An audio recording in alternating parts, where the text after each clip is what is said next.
Hi, Dr. Kennedy here at another episode of Tom Kennedy's SciCast. Now today, I'm going to talk about what does it mean to be a species? I know, you would think that understanding what it means to be a species would be relatively easy. Turns out that it's not easy at all. And it's important to know what a species is. And in fact, Darwin, when he was writing his Origin of the Species, he talked about the mystery of mysteries, or this is the origin of species. So, how does a new species, how do new species replace old species or extinct species? And, Darwin in 1859, when he published his book on the origins of the species, he hoped to shed some light on how evolution works. And what he was trying to do was figure out, how we got new species, right? Where did they come from? What were the mechanisms causing two populations to become completely different? But, despite a lifetime's worth of work, Darwin started out with this in like 1831 on his voyage on the Beagle. And for like 25 years, this is like a lifetime, right? He worked on trying to shed some light on how populations diverge, what makes these things into different species. But there were these questions that remained. And one of them was, why are species unique entities? What makes them discrete? Many species are easily recognizable. Look at these photos on the right. Some of my favorite birds. Got a snowy egret. He posed for me. It's really nice. The other one on the top, that's a limpkin. Also one of my favorite birds. They're a specialist on eating snails, big apple snails. And then the other one on the bottom left, of course, is a very beautiful duck called a wood duck. And unlike most ducks, they nest in the cavities of trees. So these species are discrete. They are easily recognizable as a unique species. So the question becomes, how did they become different? And how do we define species? So Darwin, of course, proposed a mechanism of evolution by natural selection that these species are slowly diverging over time. And we learned about that in our previous lectures about these mechanisms of evolution. But to understand the origin of new species, not the origin of life, but to understand what a new species is, we have to know what a species is. I know. And it's important, right? Because, in biology, a species is this basic unit of biological classification. So how do we define what a species is? And this concept has definitely changed a lot over time. If we go all the way back to the ancient Greeks, Plato believed in typological thinking. He thought that species did not change at all over time, that there was this idea of perfection, so that any deviation from perfection or any deviation in a species would be a deviation from perfection. So therefore, species didn't change over time. And of course, he believed that they were created at some recent time in the past. Next comes Aristotle. Now, Aristotle expanded on Plato's idea and came up with what's called the great chain of being, where you have lower and higher life forms. And, Plato and Aristotle, they really influenced biology and Western civilization for thousands of years. Even as late as the 1990s, I took a class called Higher Vertebrates. And of course, higher vertebrates were birds and mammals, but birds are actually, related to reptiles. They actually evolved from a reptile. Now, finally, in 1859, when Darwin published on the origin of species, he basically overturned several thousand years of erroneous thinking that species don't change over time. And he provided a lifetime of evidence showing that species do change over time. And of course, he's famous for providing a mechanism of that change, which is, natural selection. But interestingly, even when Darwin was talking about the origin of species, evolution, or as he liked to call it, the transmutation of species, we still do not have a good definition of a species. It's hard. It's complicated. Finally, in 1940, now think about it. This is like 80 years after Darwin is published on the origin of species. Ernst Mayr proposes the biological species concept. But that has evolved, and today Most people use what is called the phylogenetic species concept. You may not have heard of that one, and you may not even think that way. Most of us think in the terms of the biological species concept. Now let's take a closer look. Species concepts are important, because we need them. This is a basic unit of biological classification. It's how we define or identify a species. And what makes a species can be surprisingly difficult. Check out these two birds. They're sandpipers. One is a least sandpiper and one is a western sandpiper. They look really similar, and they are really similar. They're closely related birds. But if you look closely, you'll notice that the legs of one is dark yellow, the legs of the other are black. These are two different species. But why? Why are they a discrete unit? Why aren't they just variations among individuals in a population? Or why are they not two populations? What makes these a discrete unit? And what makes a species is surprisingly difficult. On the left, these are dark-eyed juncos, and not everybody considers them to be different species. And if you notice, there's gray-headed, slate-colored, and Oregon juncos. The Oregon junco, to me on the bottom left, is one of the most beautiful birds in North America. And these are small sparrows. And surprisingly, not everybody considers these to be different species. Instead, they are considered different populations.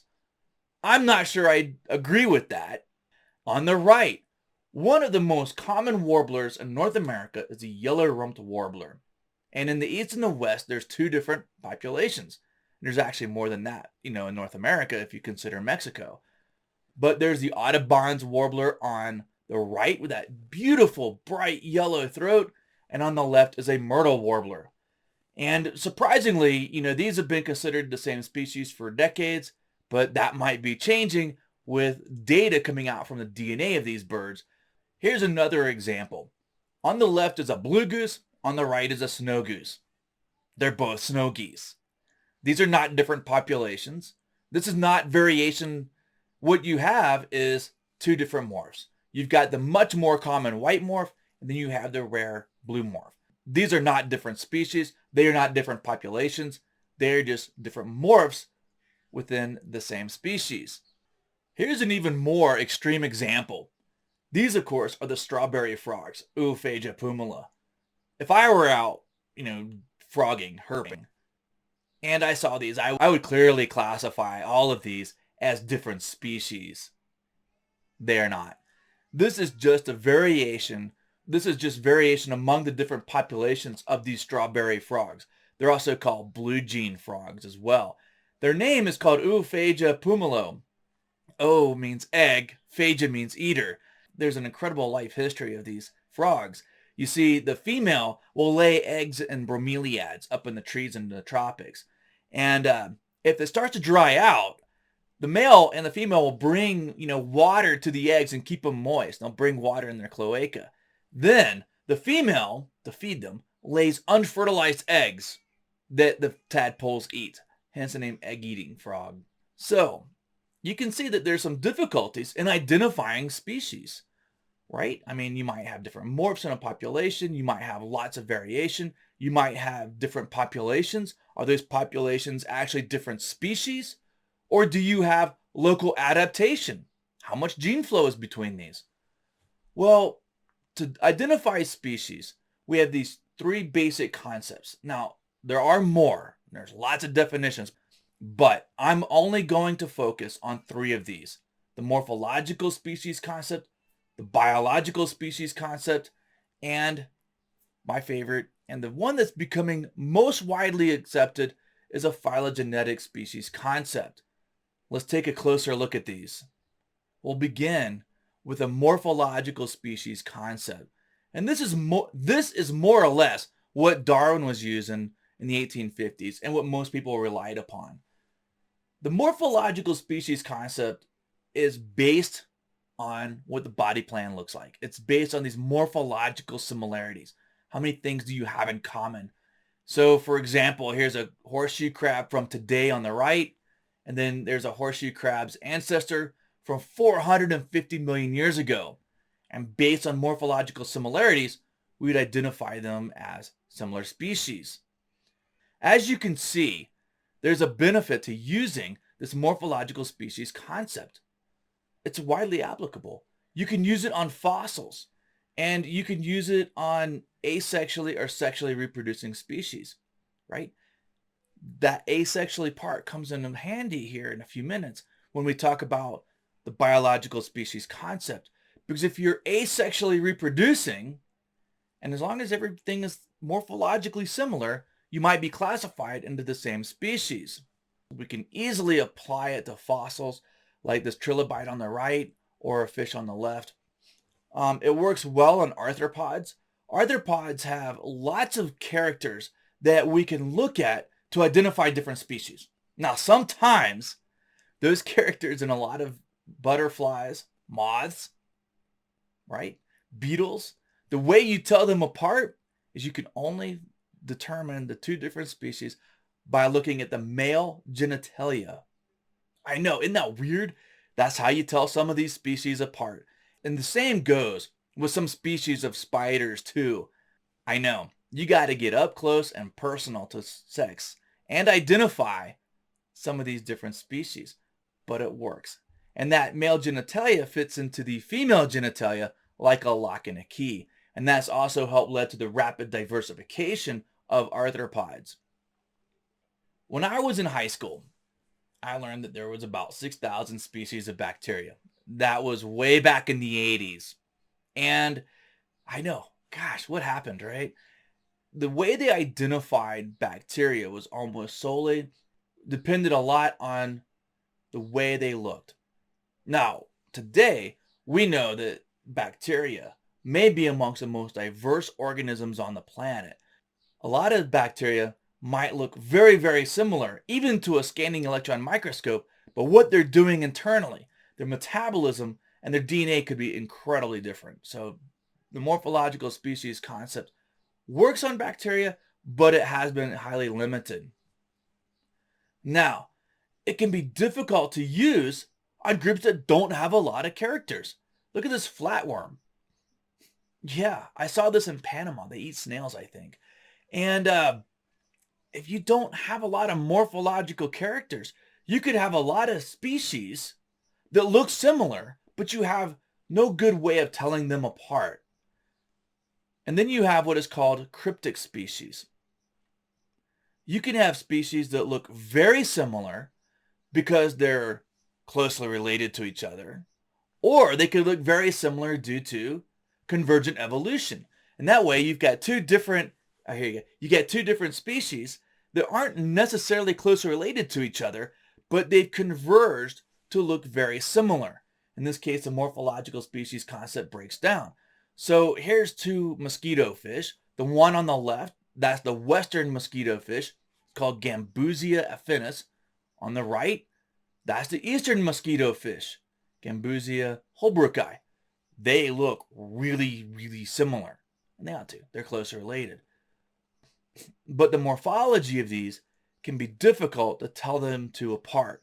And side by side, yes, we can figure out some ways of telling them apart, but in the wild, it can be very hard. Here's some pupfish. Each one of these represents a different species. So cryptic species can be difficult. And also, if you've got a polymorphic species, like our blue jeans frog, if this were up to me, it would be so hard to figure out that these were the same species. And people do, they've done it, and they've been confirmed through genetic analysis. But before genetics, you'd have to work really hard to realize that these are all the same species. It would be very easy to take each morph and assign it as a different population or a different species. You ever seen leafcutter ants or heard about leafcutter ants? You know, ants form some of the most complex societies in the animal kingdom. And here the leafcutter ants are also a polymorphic species.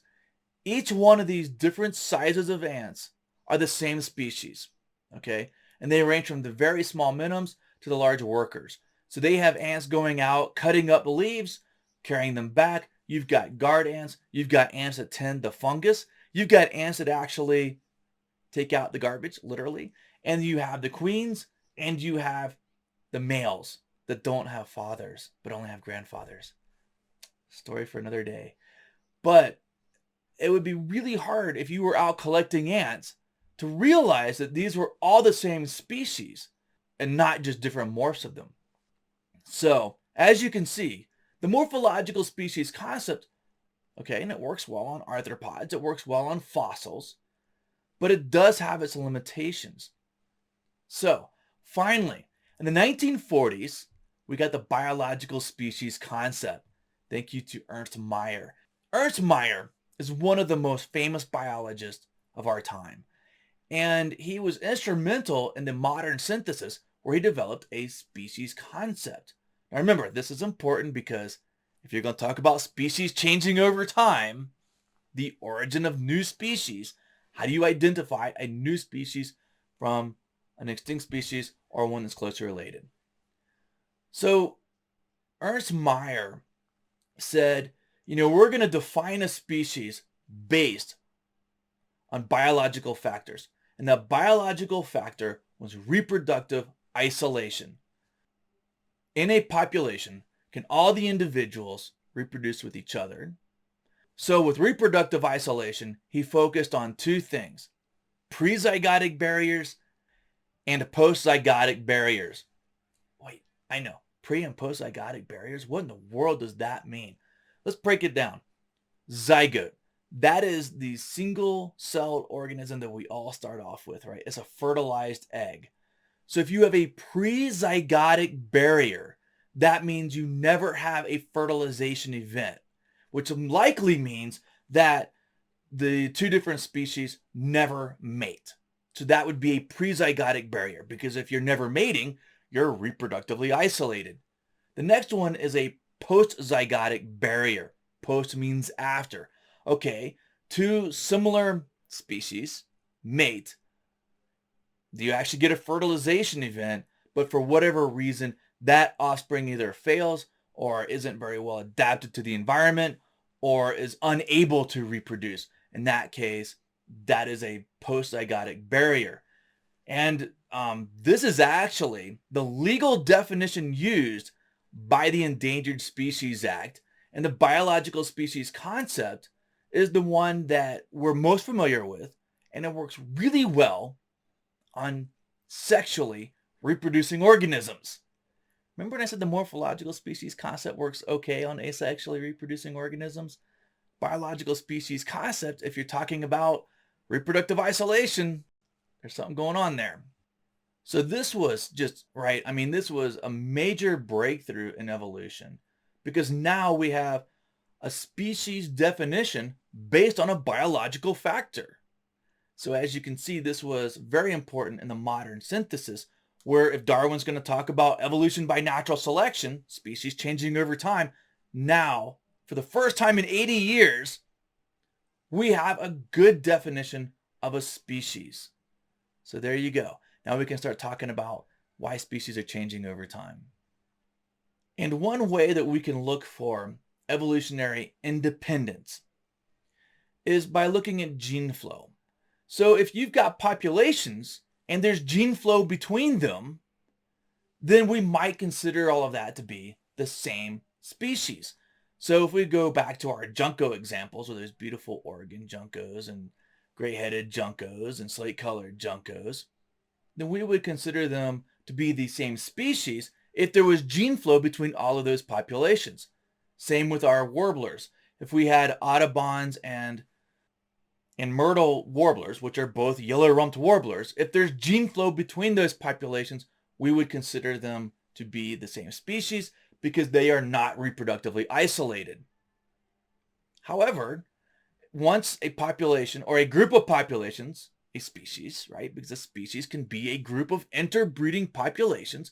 Once they become isolated, now you get different species and you have evolutionary independence. So gene flow, remember we called that a mechanism of evolution. Not so much. It can be, but what gene flow really does is maintain a species even with many different populations. So it prevents populations from diverging. Cut gene flow off, and almost certainly your populations, they will begin to diverge, and eventually you'll get speciation events. The other good thing about the biological species concept, it's pretty easy to wrap our brains around, right? I mean, it's easy to understand reproductive isolation. Cut gene flow off between populations, they diverge, we have new species. But there's still some problems with the biological species concept. And in fact, as you're going to find out, there's almost no perfect definition of a species. But if we return once again to our dark-eyed juncos or our yellow-rump warblers, here's the problem. Evolution is a continuous process. It's always happening. Populations are in the process of diverging. Okay, so if we got these juncos, how much gene flow is there between these populations?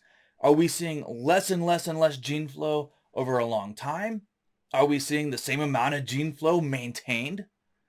If we are seeing the same amount of gene flow over time, then we would say no, they're not diverging. But if gene flow between these populations is becoming less and less and less, then they are absolutely diverging.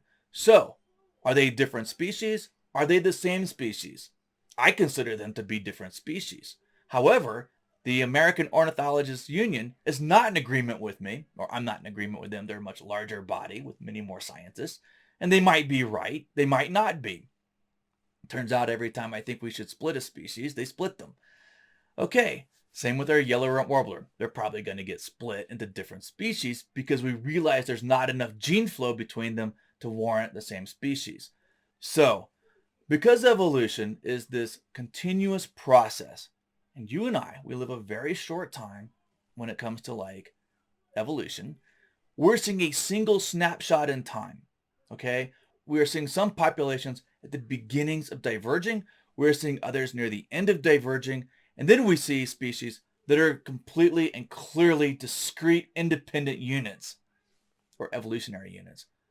So there you go. There's some differences here. So, hey, welcome to biology. It gets complicated.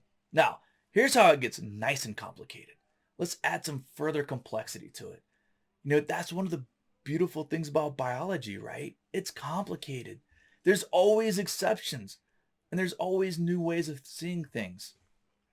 One of my favorites is a ring species. Now, a ring species, imagine you have like a very large valley, a mountain range, and you have an ancestral population, let's say, is at the northwest of a very large mountain range, like the Sangre de Cristos or something. They could be several hundred miles long.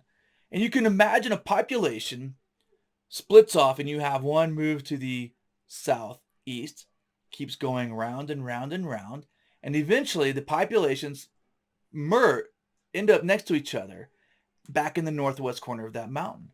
Now, if you look at the ring species, populations A and B interbreed, B and C interbreed, C and D interbreed, all the way around to like, I don't know, M and N, they can interbreed too, but N cannot interbreed with A. So we have a continuous ring of divergence around some geographical barrier.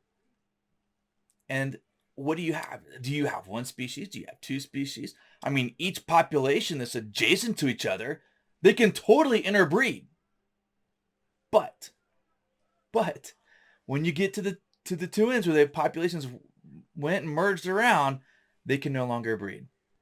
What is that? Is that one species, many species? And there's these other continuous species. You don't have to have a geographical barrier.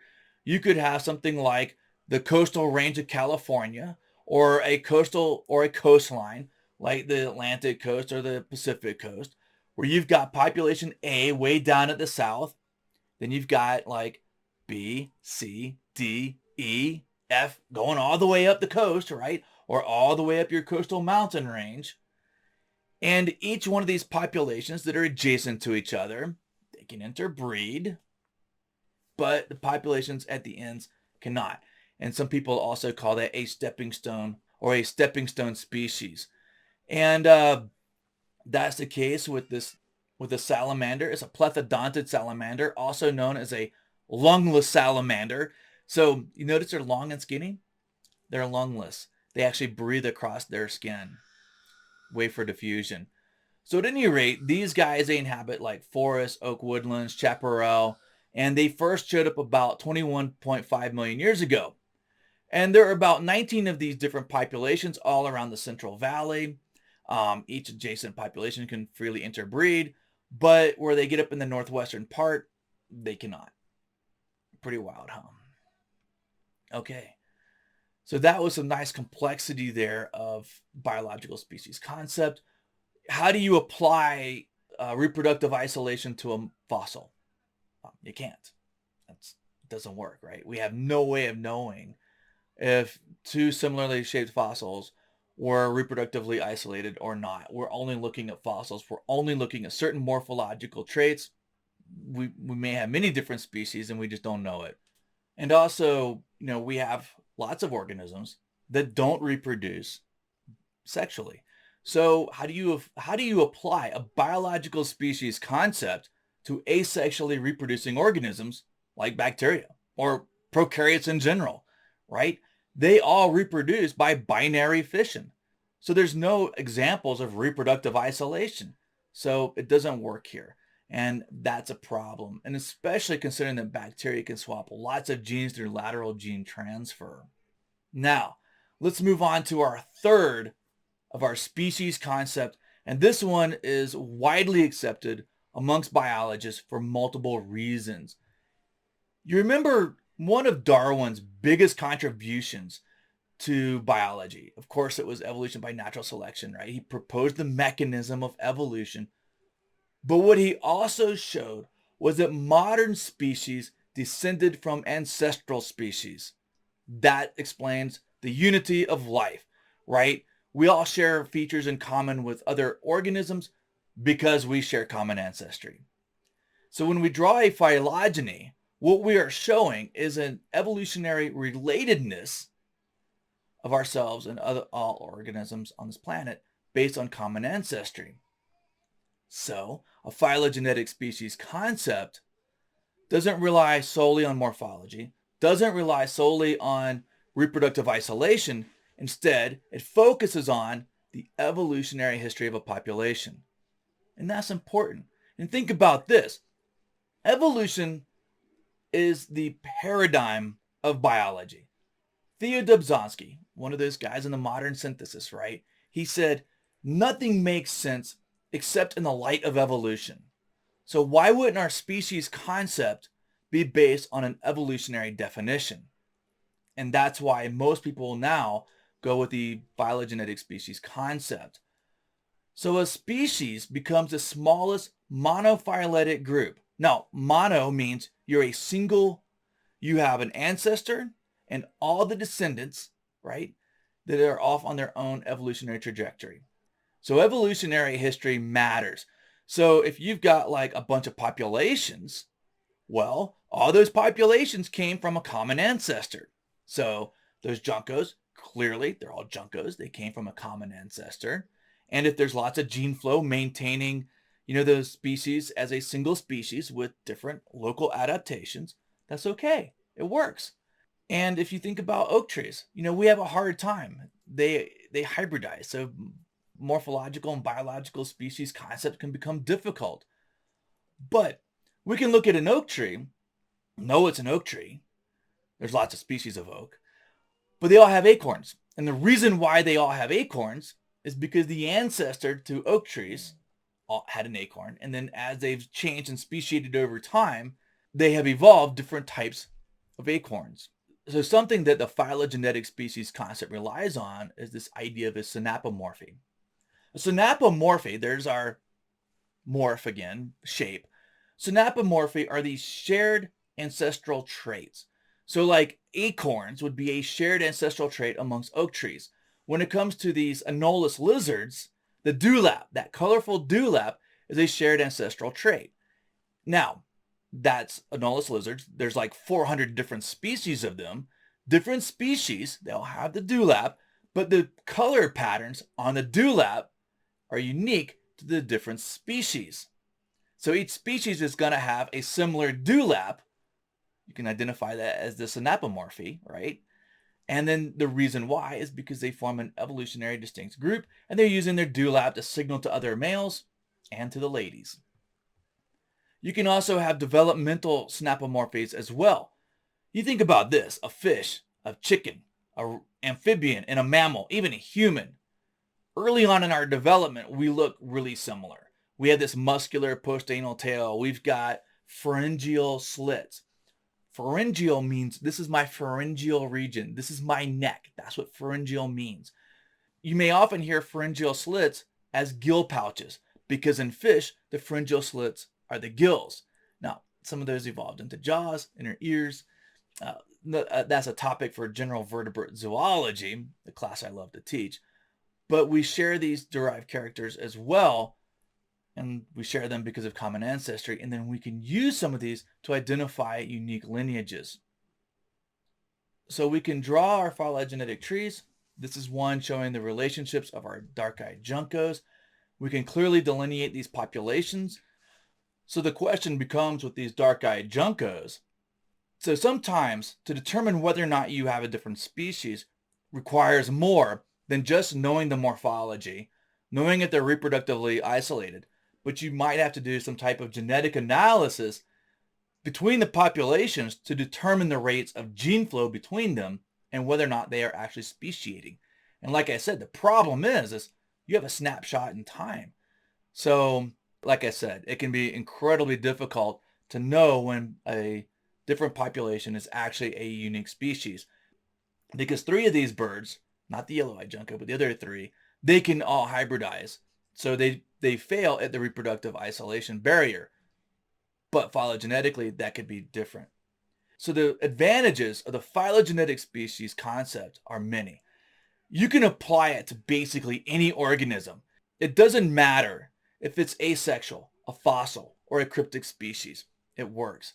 And like I said, this makes sense. Now we're defining species based on evolution, based on gene flow.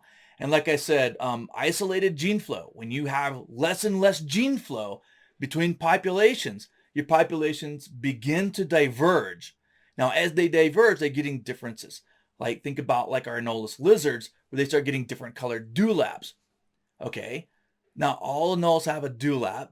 That synapomorphy, that shared derived character identifies them, but in the individual species, the differences in the color pattern of those dewlaps would be a synapomorphy unique to that species. So the disadvantage of the phylogenetic species concept is that when is a population evolutionary isolated? Sometimes we can do a genetic analysis and it comes out, yeah, they're really isolated. They just happen to look really similar to other populations because you might have some form of stabilizing selection keeping them very, very similar. Or like I said a few times here, they're in the process of diverging. At what point do you draw the line between the 2 different species? And that's a problem. You know, humans, we like to put discrete barriers around things. And in the case of species, the barrier might not be so hard. It might be way more fuzzy, especially in the beginning. Then later on, that barrier becomes more and more hard. So there you go.